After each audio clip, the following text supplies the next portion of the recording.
नमस्कार दोस्तों, मैं सोनम जैन और आप सभी देख रहे हैं सोनम जैन की कहानियाँ।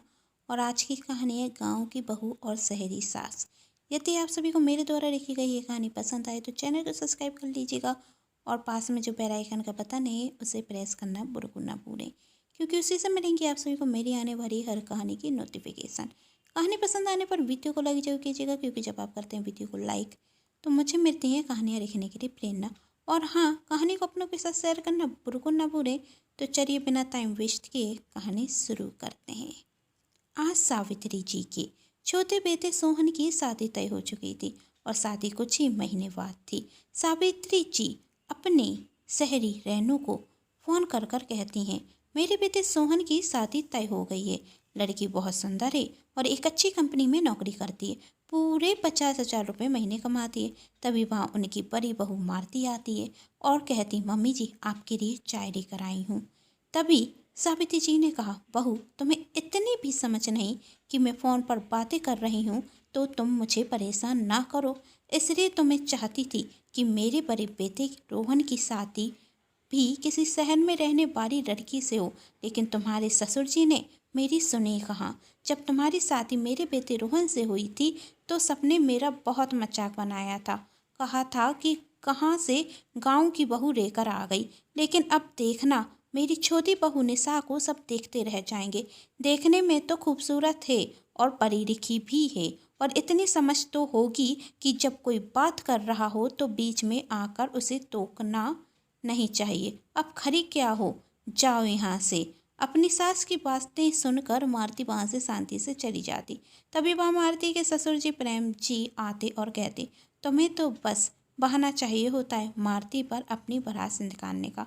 आखिर इसका कसूर क्या है कि तुम एक दिन नहीं छोड़ती ये कहने बिना कि वह गांव की है। गांव की है तो क्या हुआ, घर का सारा काम वह तो करती है। आते ही साथ उसने घर को संभाल लिया। मैं भी देखता हूँ कि तुम्हारी निशा बहू कितना तुम्हारा और कितना इस घर का ख्याल रखती है। तभी सावित्री जी कहती है, आप मेरी निशा बहू की तुलना इससे ना ही करें तो अच्छा है। और क्या घर को संभाला है पूरा दिन, आखिर आपकी बहू करती ही क्या है। निशा महीने के 50,000 रुपये कमाती और बहुत अच्छे से पता है मुझे। जब रोहन और इसकी शादी हुई थी तब लोगों ने मेरा कितना मजाक बनाया था। तभी प्रेम जी ने कहा, किसी ने कुछ नहीं कहा था, और जो भी मारती से मिलता है सिर्फ यही कहता है कि कितनी संस्कारी है। आज के टाइम में इतनी संस्कारी बहू मिलती कहाँ है, लेकिन तुम्हें उसके संस्कार दिखेंगे क्यों। और कहती सिर्फ तुम्हारी वही सहेलियाँ हैं जो दूसरे के घर में दखलअंदाजी करना कुछ ज़्यादा ही पसंद करती हैं। जरा अपनी सहेलियों से ही पूछ लो कि उनकी बहू उनकी कितनी सेवा करती हैं। दूर किया जाना, तुम्हारी वही दोस्त रेनू है ना, उसकी बहू है ना, उसे 1 महीने पहले छोड़कर चली गई और शादी को पूरा 1 वर्ष भी नहीं हुआ। और तुम्हारी बहू पिछले 4 साल से तुम्हारे साथ रह रही है और फिर भी तुम उसे ताने देना नहीं छोड़ती। कोई दिन नहीं जाता कि तुम उसे ताना ना दो। आपको तो काम ही क्या है अपनी बहू के गुणगान के सिवा, लेकिन मुझे बहुत से काम है। मुँह चिराते हुए सावित्री जी वहाँ से चली जाती। अब सावित्री जी के पास प्रेम जी की बातों के जवाब नहीं थे, इसलिए उन्होंने वहाँ से जाने में ही अपनी भलाई समझी। सावित्री जी अब फ़ोन पर अपनी बहू से हर दिन बातें करने लगी और बातों ही बातों में निशा समझ चुकी थी कि उसकी सास उसकी जेठानी मारती को ज़्यादा पसंद नहीं करती, और शादी होने के बाद निशा भी अपनी सास की तरह अपनी जेठानी को ज़्यादा पसंद नहीं करती। अपनी सास के सामने वह बहुत अच्छे होने का नाटक करती और अपनी जेठानी को नीचा दिखाने का कोई मौका नहीं छोड़ती। एक दिन मालती ने खाना बनाया तो निशा कहती, भाभी आपने क्या बना दिया। यदि इतने देर वाला खाना मम्मी जी खाएंगी तो मम्मी जी तो बीमार हो जाएंगी। क्या भाभी आप मम्मी जी को बीमार करना चाहती हैं। एक उम्र के बाद इंसान को कम ही तेल वाला खाना खाना चाहिए।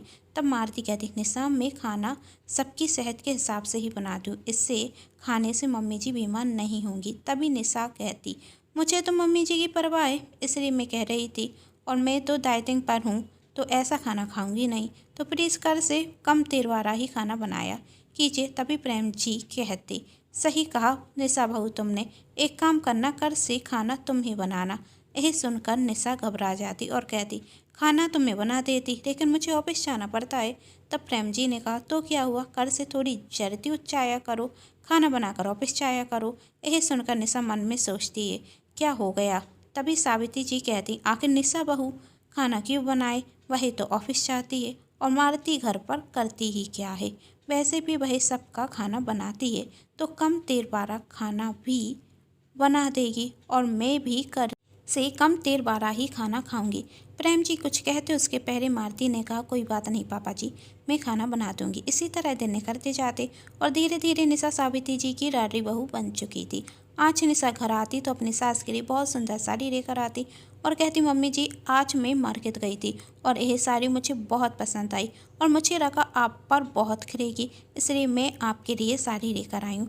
जरा पहनकर तो बताइए आपको पसंद आई या नहीं। तभी सावित्री जी वह साड़ी पहनती तो निशा कहती है, वाह मम्मी जी, यह साड़ी तो आप पर बहुत जच रही है, या यह कहूँ कि आपने यह साड़ी पहनी तो इसकी खूबसूरती में चार चांद रख गए, इसकी खूबसूरती दुगनी हो गई। अब आप भी हैं ही इतनी सुंदर कि कोई भी कपड़ा पहन दे उसकी खूबसूरती अपने आप ही बढ़ जाती है। तभी सावित्री जी बस कर बहू और कितनी तारीफ करेगी, कहती। निशा ने कहा, मम्मी जी आपकी तो जितनी तारीफ करूं उतनी ही कम है। मैं तो कहती हूँ अगली बार जब आप अपनी सहेलियों के यहाँ कितनी पार्टी में जाएं तो यही साड़ी पहनकर जाना, देखना आपकी सारी दोस्त जर भुन जाएंगी आपकी खूबसूरती को देखकर। हाँ बहू तू सही कह रही है, पैसे भी मेरे पास अब सानिया बहुत कम हैं। अरे मम्मी जी आपको मुझसे पहले कहना चाहिए था, मैं आपके लिए 2-4 साड़ी और ख़रीद कर ले आती। निशा ने कहा, अब मैं अगली बार मार्केट जाऊंगी तो आपके लिए और बहुत सी साड़ी लेकर आऊंगी। अरे उसकी क्या ज़रूरत है, सावित्री जी कहती। तब निशा ने कहा, अरे मम्मी जी आप तो मेरी माँ जैसी हैं, शादी के पहले माँ के लिए शॉपिंग करती थी, अब आपके लिए कर दूंगी, उसमें क्या फ़र्क पड़ता है। तभी निशा कहती, मम्मी जी आपसे एक बात कहूँ। तब सावित्री जी अपनी साड़ी को गौर से देखते हुए कहती हैं, कहो। निशा ने कहा, मम्मी जी वही कर मेरी सहेली है ना, उसके बेटे का जन्मदिन है तो मैं जाऊं। सावित्री जी ने कहा, यह भी कोई पूछने की बात है, तुम जरूर जाना। तभी निशा कहती, मम्मी जी इनसे भी कह दीजिए दोनों जाएंगे तो अच्छा रखेगा, यह कह रहे थे कि आप कहेंगी तभी जाएंगे। अरे तू चिंता मत कर बहू, मैं सोहन से भी कह दूंगी और वह तेरे साथ जरूर जाएगा। इसमें कोई नई बात नहीं थी। निशा को जब भी अपने मन का कोई काम कराना होता तो वह अपनी सास के लिए कोई नया तोहफा लेकर आती और उनसे परमिशन लेकर अपने मन का काम करा लेती। निशा अपने कमरे में जाती और सोहन से कहती, कल पार्टी में जाने की तैयारी कर लो। तब सोहन ने कहा, मैंने तुमसे पहले ही कहा था कि मम्मी पार्टी में जाने की परमिशन नहीं देंगी, यही कहेंगी कि फिजूल का खर्च है। तभी निशा कहती, मेरा नाम भी निशा है, मैंने तुम्हारी मम्मी से परमिशन ले ली है। वह कैसे, रोहन ने कहा, बस एक नई साड़ी देती तो तुम्हारी मम्मी खुश हो गई। तब रोहन कहता, तुम तो मम्मी को खुश करना बहुत अच्छे से जानती हो। इसी तरह दिन निकलते जाते और निशा अपनी सास के लिए कोई ना कोई तोहफा लेकर आती। तभी सावित्री जी मालती को ताना देते हुए निशा से कहती, निशा बहू तुम जैसी बहू पाकर तो मैं धन हो गई, जो अपनी सास का इतना ध्यान रखती है। तू हर बार मेरे लिए कोई ना कोई नया तोहफा लेकर आती है, वरना कुछ बहुएं तो अपनी सास को ठेंगा ही दिखाती हैं। और तूने जो उस दिन साड़ी दी थी ना, वह मैं अपनी सहेली की कितनी पार्टी में पहन कर गई थी, सबने बहुत तारीफ की। तेरी चॉइस तो बहुत अच्छी है, मैं खुश हूँ कि कम से कम मेरी एक बहू तो शहर की परीरी की हाई सोसाइटी वाली है, वरना मुझे तो डर था कि तेरे ससुर जी रोहन की तरह सोहन के लिए भी कोई गांव की बहू लेकर ना आ जाए। इसी तरह दिन निकलते जा रहे थे और निशा अपनी सास के दिल में जगह बनाती जा रही थी। एक दिन मालती अपनी सास से कहती, मम्मी जी भैया भाभी का फ़ोन आया था, कह रहे थे 2 वर्ष हो गए मैं मायके नहीं गई, तो क्या इस बार मैं मायके जाऊं। तभी सावित्री जी कहती, मायके जाने की क्या ज़रूरत है, और तुम मायके चली गई तो घर का ख्याल कौन रखेगा। तभी प्रेम जी वहाँ आते हैं और कहते, तुम्हारी छोटी बहू है ना, निशा बाहर सब देख लेगी, और मालती बहू तुम जाकर अपना सामान पैक करो, मैं तुम्हें रेलवे स्टेशन छोड़कर आता हूँ। तब सावित्री जी कहती हैं, निशा तो नौकरी पर जाती है, वही घर का काम कैसे करेगी। तब प्रेम जी ने कहा, तुम्हारी निस्सा बहू की 2 दिन की ऑफिस की छुट्टी है और उससे कह देना कुछ दिन और छुट्टी ले ले। तुम्हारी लाडली बहू है तो तुम्हारी बात को मना तो नहीं करेगी। और मालती से कहते, मालती बहू तुम अभी तक खड़ी हुई हो, जाओ जल्दी से सामान पैक करो, 1 घंटे बाद तुम्हारी ट्रेन का समय है। सावित्री जी कुछ नहीं कहती और मालती जाकर अपना सामान पैक करने रखते। प्रेम जी उसे स्टेशन छोड़ देते और जब उसका मायका आता तो उसके भैया उसे स्टेशन पर लेने आ जाते। और वहाँ जब निशा शाम को ऑफिस से घर आती तो सोचती, अब तो 2 दिन की छुट्टी, घर पर अच्छे से आराम करूँगी, ऑफिस का काम कर कर कर थक चुकी हूँ। घर पर आने के बाद निशा रसोई में पानी पीने के लिए जाती तो देखती कि जूठे बर्तन सिंक में हैं, रसोई पूरी फैली हुई है। निशा ये देख कर सोचती, आज के पहले तो रसोई इतनी गंदी कभी नहीं थी, आज क्या हो गया। तभी वही अपनी सासू माँ से कहती, मम्मी जी भाभी को क्या हुआ, रसोई तो पूरी गंदी है, जूठे बर्तन भी साफ नहीं हुए हैं। तभी सावित्री जी कहती, तुम्हारे ससुर जी ने उसे मायके रहने के लिए भेज दिया है, 1 हफ्ते के लिए गई है, जब तक तुम्हें ही घर का काम करना होगा। पर मम्मी जी मैं तो ऑफिस जाती हूँ। तब सावित्री जी कहती, 1 हफ्ते के लिए ऑफिस से छुट्टी ले लो, इससे तुम्हारे ससुर जी को भी पता चल जाएगा कि उनकी बड़ी बहू ना हो तो तुम घर बहुत अच्छे से संभाल सकती हो। उन्हें तो यही रखता है कि तुम तो कुछ करती ही नहीं। अब जल्दी से जाकर कपड़े चेंज कर लो और रसोई साफ कर दो। क्या मम्मी जी मैं करूं? निशा ने कहा। और नहीं बहू, अब कौन करेगा, तुम्हें तो करना ही होगा। खड़ी क्यों है बहू, जल्दी जाओ, फिर तुम्हें खाना भी तो बनाना है। जी मम्मी जी, कहते हुए निशा गुस्से में अपने कमरे में जाती और अपनी फाइल फेंकते हुए कहती, अच्छी आफत है, पहले ऑफिस का काम करो फिर घर पर आकर घर का काम करो। कपड़े चेंज कर कर निशा रसोई में जाती और पूरी रसोई साफ करती है। निशा कहती है, रसोई साफ करते करते ही तो मेरी जान निकल गई, अब खाना बनाना मेरे बस के बाहर है।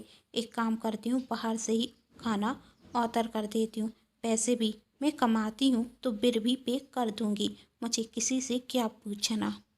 निशा अपने कमरे में जाती और थोड़ी देर बाद खाना आ जाता। निशा खाने को डाइनिंग टेबल पर लगा देती। तभी प्रेम जी कहती, निशा बहू खाना तो बाहर से आया है। तभी निशा कहती है, पापा जी अब मैं ऑफिस से आकर थक गई थी तो मेरे बस के बाहर है कि मैं खाना बनाऊं, इसलिए आज मैंने खाना बाहर से ही मंगा लिया।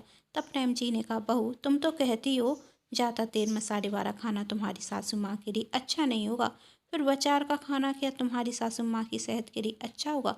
निशा को मन ही मन गुस्सा आता और वह मन में सोचती, इन्हें तो बस मौका चाहिए होता है मुझे ताना देने का। और निशा कहती, पापा जी कभी कभी हमें अपने खाने का स्वाद बदल लेना चाहिए और हर दिन घर का खाना खाते खाते बोर हो जाती हूँ, इसलिए मैंने सोचा कि आज हम सब बाजार का कुछ टेस्टी खाना खाएं। है ना मम्मी जी, सही कहा ना मैंने। सावित्री जी ने भी कहा, सही तो कह रही है बहू, और वैसे भी आज मेरा भी कुछ अच्छा खाने का मन हो रहा था। तभी प्रेम जी कहते, वह तो मैं बहू के लिए कह रहा था, बहू ने ही तो कहा था कि वह डाइटिंग पर है। निशा के पास कोई जवाब नहीं था, वह चुपचाप खाना खाने लगती। सभी लोग खाना खाने के बाद सो जाते, लेकिन निशा को नींद नहीं आ रही थी। कल से घर का पूरा काम कौन करेगा, मेरे बस के तो बाहर है, एक दिन में ही तो मेरी हालत खराब हो गई। सुबह से तो नहीं करने वाली घर का काम, पर क्या करूं। दूसरे दिन अचानक से सावित्री जी का स्वास्थ्य खराब हो जाता, जिस कारण वह निशा के घर के काम में मदद नहीं कर पाती और निशा को अब अपनी सास की भी सेवा करनी पड़ती। निशा मन ही मन सोचती, एक तो घर का काम, ऊपर से सास की सेवा, मेरे बस के बाहर है। और वह अपनी सास से कहती, मम्मी जी वह ना मम्मी कह रही थी कि मैं बहुत दिनों से मायके नहीं आई, इसलिए मुझे बुला रही हैं, मैं तो अपने मायके जा रही हूँ। तभी सावित्री जी कहती, लेकिन बहू मेरी भी तबीयत ठीक नहीं और बड़ी बहू भी घर पर नहीं, तुम बात में चली जाना। तभी निशा कहती, मम्मी जी बात में कैसे जाऊंगी, आपको तो पता है मुझे ऑफिस के काम से छुट्टी नहीं मिलती, अब जब मैंने छुट्टी ले ली है तो मायके होकर आ जाती हूँ और आपकी तबीयत तो दवा खाने से ठीक होगी, मेरे यहाँ रुकने से थोड़ी ना ठीक होगी, आप समय पर दवा लेती रहना, मैं आपको फ़ोन करती रहूँगी। कहते हुए निशा अपना सामान लेकर अपने मायके चली जाती। तभी प्रेम जी वहाँ आते और कहते, तुम्हारी लाडली बहू तो तुम्हें इस हालत में छोड़कर चली गई। तभी सावित्री जी कहती हैं, हाँ दे दीजिए ताना मुझे। मैंने हमेशा निशा की तारीफ की और जब मुझे निशा की ज़रूरत है तभी वह मुझे छोड़कर चली गई। मैंने कभी भी नहीं सोचा था कि निशा बहू मेरे साथ ऐसा करेगी। तभी प्रेम जी कहते हैं, जिस बहू ने तुम्हें हमेशा मान सम्मान दिया तुमने कभी उसकी कोई अहमियत नहीं समझी, और जो तुम्हें सिर्फ कुछ तोहफे देती रही तुम उस बहू की तारीफ करती रहीं और अपनी संस्कारी बहू को ताना देती रहीं। तभी सावित्री जी कहती, आप सही कह रहे हैं, मैंने अपनी बड़ी बहू के साथ गलत किया। तभी वहाँ आरती आती। तब सावित्री जी कहती, बहू तुम तो 1 हफ्ते के लिए मायके गई थी, फिर आज अचानक से कैसे आ गई। तब मारती कहती, मम्मी जी मुझे पता चला कि आपकी तबीयत ठीक नहीं तो मैं मायके में कैसे रुक सकती थी, मेरा मन ही नहीं रखा इसलिए मैं आ गई। तभी सावित्री जी ने कहा, बहू मैंने तुम्हें कभी समझा ही नहीं, ऐसा मत कहिए। मारती ने कहा। मारती आते ही साथ अपनी सास की सेवा करने रखती है, घर के सभी काम अच्छे से करती है। और जब निशा को पता चलता कि उसकी जेठानी ससुराल आ गई तो निशा भी 2 दिन में ही अपने ससुराल आ जाती और कहती, मम्मी जी मुझे माफ़ कर दीजिए, आप बीमार थी और मैं आपको ऐसी हालत में छोड़कर चली गई। मुझे अपनी गलती का एहसास है और मुझे तो 2 रात से नींद भी नहीं आई, यह सोचते हुए कि आप ठीक हैं या नहीं। आपकी चिंता हो रही थी इसलिए मैं 2 दिन में ही मायके से घर आ गई। तभी सावित्री जी कहती, बहू तुम्हें इतनी जल्दी घर नहीं आना चाहिए था, क्योंकि मेरी बड़ी बहू है मेरा ख्याल रखने के लिए, और तुम मायके चली गई तो मुझे समझ में आ गया कि मेरी किस बहू को मेरी ज़्यादा फिक्र है। यह सुनकर निशा मारती की तरफ मुँह चढ़ाते हुए अपने कमरे में चली जाती। सावित्री जी इस बात को समझ जाती कि जब निशा को पता चला कि मारती ससुराल आ चुकी है तो वह पीछे से घर आ गई। उसे अब घर के काम भी नहीं करने पड़ेंगे और वह सावित्री जी की नज़रों में अच्छा बन जाएगी। पर सावित्री जी इस बार बेवकूफ़ बनने वाली नहीं थी। वह समझ चुकी थी कि उनकी दोनों बहुओं में से उनकी ज़्यादा फिक्र किस बहू को है। अब सावित्री जी सबसे कहती हैं कि मेरी मारती बहू जैसी बहू तो कोई हो ही नहीं सकती जो मेरी इतनी फिक्र करती। यदि कहानी आप सभी को पसंद आई है तो चैनल को सब्सक्राइब, वीडियो को लाइक एंड शेयर जरूर कीजिएगा। Thanks for watching.